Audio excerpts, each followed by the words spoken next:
नमस्कार साथियों, उपनिषद क्लासेस कोटा में आपका बहुत बहुत स्वागत है। दोस्तों, आज हम बात करेंगे राजस्थान की झीलों से संबंधित अति महत्वपूर्ण प्रश्नों के संबंध में। और दोस्तों, हमारा जो आधार रहेगा वो रहेगा रीट मेंस टीचर ग्रेड 3 का एग्ज़ाम, जो कि फरवरी 2023 में प्रस्तावित है। इसी एग्ज़ाम को देखते हुए हमने बहुत ही महत्वपूर्ण प्रश्न जो कि परीक्षा में आ सकते हैं, उन प्रश्नों का संग्रह आपके लिए यहाँ पर हमने संकलित किया है। तो दोस्तों, शुरू करते हैं पहले प्रश्न के साथ। यहाँ पर हमारा पहला प्रश्न है, उदयपुर राज परिवार के राजमहल किस झील के किनारे स्थित है? तो हमारा आंसर हो जाएगा दोस्तों पिछोला झील के किनारे। दूसरा प्रश्न है, किशोर सागर तालाब किस शहर में स्थित है? तो दोस्तों ये स्थित है कोटा शहर में। तीसरा प्रश्न है, गढ़सीसर सरोवर कहाँ स्थित है? तो हमारा आंसर हो जाएगा जैसलमेर में।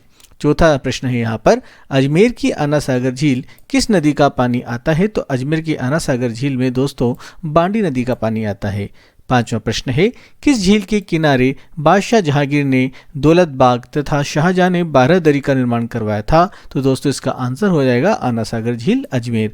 दोस्तों, दौलत बाग को वर्तमान में सुभाष उद्यान भी कहा जाता है। नेक्स्ट छठे प्रश्न की बात कर लेते हैं। छठा प्रश्न है, तख्त सागर नामक तालाब राजस्थान के किस जिले में स्थित है? तो दोस्तों हमारा आंसर हो जाएगा जोधपुर में। अगला प्रश्न है, राजस्थान की किस प्रसिद्ध झील पर नटनी का चबूतरा निर्मित है? तो हमारा आंसर है पिछोला झील उदयपुर में। नेक्स्ट हमारा क्वेश्चन है, राजस्थान में मीठे पानी की सबसे बड़ी झील कौन सी है? तो हमारा आंसर हो जाएगा जयसमंद झील उदयपुर।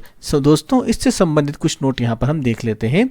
जयसमंद झील ताजे मीठे पानी की भारत की सबसे बड़ी झील मानी जाती है। दूसरा है, इसे ढेबर झील भी कहा जाता है। इसका निर्माण महाराणा जयसिंह ने 1687-1691 ईस्वी में करवाया था। इसमें गोमती नदी का पानी आता है। इस झील से सिंचाई हेतु 2 नहरें निकाली गई हैं, जिनका नाम श्यामपुरा नहर व भाट नहर है। जयसमंद झील पर 7 छोटे बड़े टापू हैं, जिनमें से सबसे बड़े टापू का नाम बाबा का भांगड़ा तथा सबसे छोटे टापू का नाम प्यारी है। दोस्तों, इस प्रकार से कुछ नोट हमने यहाँ पर देख लिए। नवा प्रश्न अब देख लेते हैं। नवा प्रश्न है, प्रसिद्ध टोड रॉक और नन रॉक कौन सी झील के पास स्थित है? तो हमारा आंसर हो जाएगा नक्की झील के पास, जो कि माउंट आबू सिरोही में स्थित है। 10वां प्रश्न है, राजस्थान की खारे पानी की झीलें किस महासागर का अवशेष मानी जाती है? तो दोस्तों ये मानी जाती है टेथिस सागर का अवशेष माना जाती है। आगे बात कर लें 11वें प्रश्न की। तो 11वां प्रश्न है, राजस्थान की प्राचीन प्राकृतिक झील कौन सी है? तो हमारा आंसर हो जाएगा पुष्कर झील अजमेर। 12वां प्रश्न है, पुष्कर झील पर हर वर्ष मेला कब लगता है? तो दोस्तों इससे संबंधित हमारा उत्तर हो जाएगा कार्तिक पूर्णिमा को। 13वां प्रश्न है, बुझ झील कहाँ स्थित है? दोस्तों तो बुझ झील जैसलमेर में स्थित है। 14वां प्रश्न, बुझ झील में कौन सी नदी का जल आता है? तो दोस्तों बुझ झील में कांकनी नदी का जल आता है। आगे बात कर लें 15वें प्रश्न की। तो 15वां प्रश्न यहाँ पर हमारा है, राजस्थान में खारे पानी की सर्वाधिक झीलें किस जिले में है? तो दोस्तों हमारा सर्वाधिक झीलों से संबंधित हमारा जो आंसर होगा वो होगा नागौर जिले में। आगे 16वां प्रश्न, भारत में खारे पानी की दूसरी सबसे बड़ी झील सांबर झील किस जिले में स्थित है? तो दोस्तों ये झील स्थित है जयपुर जिले में। अब दोस्तों सांबर झील से संबंधित कुछ तथ्यों को यहाँ पर हम देख लेते हैं। दोस्तों, सांबर झील में 5 नदियों का जल आता है, जिनमें मेंथा, बांडी का नाला, रूपनगढ़, खंडेल एवं खारी नदी यहाँ पर है। दोस्तों जो मेथा है उसे मेड़ा नदी भी कहा जाता है। आगे बात करें 17वें प्रश्न की। पौराणिक मान्यताओं के अनुसार किस झील का निर्माण देवताओं द्वारा अपनी नाखून से खोदकर किया गया था? तो दोस्तों इसका आंसर है नक्की झील, जो कि माउंट आबू सिरोही में स्थित है। नक्की झील को नाखूनों से खोदकर बनाया गया था, ऐसा माना जाता है। इसी कारण नाखूनों से नख हो जाता है, नख से नक्की शब्द बन जाता है और इस झील का नाम हो जाता है नक्की झील। आगे बात कर ले 18वें प्रश्न की। तो 18वां प्रश्न है, राजस्थान की सबसे पवित्र झील कौन सी मानी जाती है? तो दोस्तों हमारा आंसर हो जाएगा पुष्कर झील अजमेर। 19वां प्रश्न है, सांबर झील का निर्माण किसने करवाया था? तो दोस्तों सांबर झील का निर्माण वासुदेव चौहान ने करवाया था।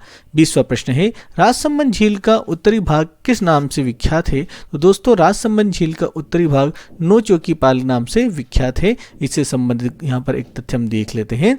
राजसमंद झील के किनारे 25 शिलालेखों पर मेवाड़ का इतिहास संस्कृत भाषा में उत्कीर्ण किया गया है, जिसे राज सिंह प्रशस्ति भी कहा जाता है। नेक्स्ट हम बात कर लेते हैं 21वें प्रश्न की। 21वां प्रश्न है, राजस्थान की सबसे बड़ी कृत्रिम झील कौन सी है? तो दोस्तों हमारा आंसर हो जाएगा जयसमंद झील, जो कि उदयपुर जिले में स्थित है। 22वां प्रश्न यहाँ पर आता है, सांबर झील से भारत के कुल नमक उत्पादन का लगभग कितने प्रतिशत उत्पादित किया जाता है? तो दोस्तों यहाँ पर हमारा उत्तर होगा 8.7% यहाँ से पर इसका उत्पादन किया जाता है। पूरे भारत के नमक उत्पादन का 8.7% सांबर झील से उत्पादित किया जाता है। 23वां प्रश्न है, राजस्थान की सर्वाधिक ऊंचाई पर स्थित झील कौन सी है? तो दोस्तों राजस्थान में सर्वाधिक ऊंचाई पर स्थित झील का नाम है नक्की झील, जो कि माउंट आबू में स्थित है। यहाँ पर दोस्तों नक्की शब्द रह गया है, एक बार आप इसको देख लीजिएगा तो यहां पर हमारा आंसर हो जाएगा नक्की झील। इसको आप एक बार देख लीजिएगा दोस्तों, यहां पर आंसर आप लिख लीजिएगा नक्की झील आ जाएगा।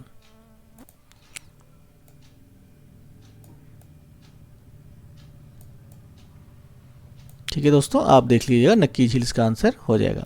ठीक है, नेक्स्ट बात कर लेते हैं 24वें प्रश्न की। 24वां प्रश्न है, राजस्थान की किस झील का तल या तला समुद्र तल से नीचा है? तो दोस्तों सांबर झील का जो तल या तला है समुद्र तल से नीचा है, जो कि जयपुर जिले में स्थित है। 25वां प्रश्न है, जग मंदिर एवं जग निवास महल किस झील में स्थित है? तो दोस्तों हमारा आंसर हो जाएगा पिछोला झील उदयपुर में स्थित है। 26वां प्रश्न है, प्रतिहार शासक बालक राव द्वारा निर्मित करवाई गई झील कौन सी है? तो दोस्तों बालक राव द्वारा निर्मित झील का नाम है बालसमंद झील, जो कि कहाँ स्थित है? जोधपुर में। 27वां प्रश्न है, पन्ना लाल शाह द्वारा निर्मित कराया गया पन्ना लाल शाह तालाब कहाँ स्थित है? तो दोस्तों ये स्थित है खेतड़ी झुंझुनू में। कहाँ पर स्थित है? खेतड़ी झुंझुनू में। 28वां प्रश्न है, मानसागर झील कहाँ स्थित है? तो दोस्तों मानसागर झील जयपुर में स्थित है। 29वां प्रश्न, कपिल मुनि का आश्रम किस झील के पास स्थित है? तो दोस्तों इसका आंसर हो जाएगा कोलायत झील, बीकानेर। 30वां प्रश्न है, आइलैंड रिसोर्ट नामक होटल किस झील पर बनाया गया है? तो दोस्तों आइलैंड रिसोर्ट नामक जो होटल है वो बनाया गया है जैसलमेर झील में, उदयपुर में। आगे बात कर लेते हैं हम 31वें प्रश्न की। परचा बावड़ी किस स्थान पर स्थित है? तो दोस्तों परचा बावड़ी रामदेवरा जैसलमेर में स्थित है। 32वां प्रश्न है, कनक सागर झील कहाँ स्थित है, जिसे दुगारी झील भी कहा जाता है? तो दोस्तों ये बूंदी जिले में स्थित है। 33वां प्रश्न है, जोधपुर में स्थित गुलाब सागर का निर्माण किसने करवाया था? तो दोस्तों गुलाब सागर का निर्माण महाराजा विजय सिंह ने करवाया था। 34वां प्रश्न है, गजरूप सागर झील कहाँ स्थित है? तो दोस्तों यह जैसलमेर में स्थित है, जिसका निर्माण महारावल गज सिंह द्वारा करवाया गया था। 35वां प्रश्न है, बूंदी की फूल सागर झील का निर्माण किसने करवाया था? तो दोस्तों इसका आंसर हो जाएगा रानी फूल कंवर ने इसका निर्माण करवाया था। 36वां प्रश्न है, अजीत सागर झील कहाँ स्थित है? तो दोस्तों अजीत सागर झील झुंझुनू जिले में स्थित है। 37वां प्रश्न है, राजस्थान की किस झील में नमक बनाने का कार्य केंद्र सरकार द्वारा किया जाता है? तो दोस्तों हमारा आंसर हो जाएगा सांबर झील, जयपुर। 38वां प्रश्न है, गेप सागर झील किस जिले में स्थित है? तो दोस्तों गेप सागर झील डूंगरपुर में स्थित है। 39वां प्रश्न है, राजस्थान में खारे पानी की झीलों की संख्या कितनी है? तो दोस्तों राजस्थान में खारे पानी की झीलों की संख्या 9 है। आगे हम बात कर लें 40वें प्रश्न की। तो 40वां प्रश्न यहाँ पर आता है, राजस्थान की वह झील कौन सी है जहाँ सर्दियों में राजहंस फ्लेमिंगोज बड़ी संख्या में आते हैं? तो दोस्तों सांबर झील जयपुर में राजहंस फ्लेमिंगोज बड़ी संख्या में आते हैं। 41वां प्रश्न है, राजस्थान की कौन सी झील से प्राप्त नील हरित शैवाल से नाइट्रोजन N2 युक्त खाद्य प्राप्त होती है? तो दोस्तों मोती झील से प्राप्त होती है। आगे बात कर लें 42वें प्रश्न की। तो 42वां प्रश्न यहाँ पर आता है, राजस्थान की किस झील में सौर वेधशाला स्थित है? तो दोस्तों इसका आंसर हो जाएगा फतेह सागर झील, उदयपुर में। यहाँ पर सौर वेधशाला स्थित है और इससे संबंधित कुछ तथ्य हम यहाँ पर देख लेते हैं। फतेह सागर झील में नेहरू गार्डन भी स्थित है। फतेह सागर झील की आधारशिला ड्यूक ऑफ कन्नाड द्वारा रखी गई थी। आगे हम बात कर लेते हैं दोस्तों 42 प्रश्न हमने झीलों से संबंधित यहाँ पर देख लिए। अब आ जाते हैं नदियों से संबंधित कुछ प्रश्न जो कि पिछले वीडियो में हमने कवर नहीं किए थे। कुछ नए प्रश्न हमें यहाँ पर मिले हैं जो कि हम आपके लिए लेकर आए हैं। तो देखिए यहाँ पर बात कर लेते हैं 43वें प्रश्न की, जो कि नदी से संबंधित है। गंग नहर कौन सी नदी से निकाली गई है? तो दोस्तों गंग नहर सतलज नदी से निकाली गई है, सतलज नदी से निकाला गया है।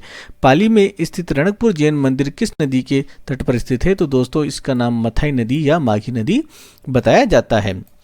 आगे बात कर लें 45वें प्रश्न की। तो 45वां प्रश्न है, किस नदी पर ईस्ट वेस्ट कॉरिडोर के अधीन हैंगिंग ब्रिज बनाया गया है? तो दोस्तों चंबल नदी पर ईस्ट वेस्ट कॉरिडोर के अधीन हैंगिंग ब्रिज बनाया गया है। राजस्थान की सबसे लंबी नदी कौन सी है? तो राजस्थान की सबसे लंबी नदी चंबल नदी है।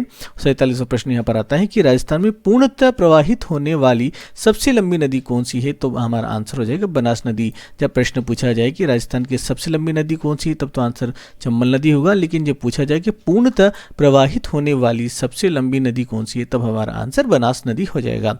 48वां प्रश्न, वह नदी कौन सी है जिसका उल्लेख ऋग्वेद में मिलता है तथा जो पूर्वी पंजाब से राजस्थान में बहती थी, यानी पहले बहती थी तो अब वर्तमान में लुप्त हो चुकी है ऐसा माना जाता है। तो कौन सी नदी है? वो सरस्वती नदी है। 49वां प्रश्न आ जाता है। 49वां प्रश्न यहाँ पर है, राजस्थान की एकमात्र बारहमासी नदी कौन सी है जिसमें सतही जल सर्वाधिक मात्रा में उपलब्ध है? तो हमारा आंसर हो जाएगा चंबल नदी।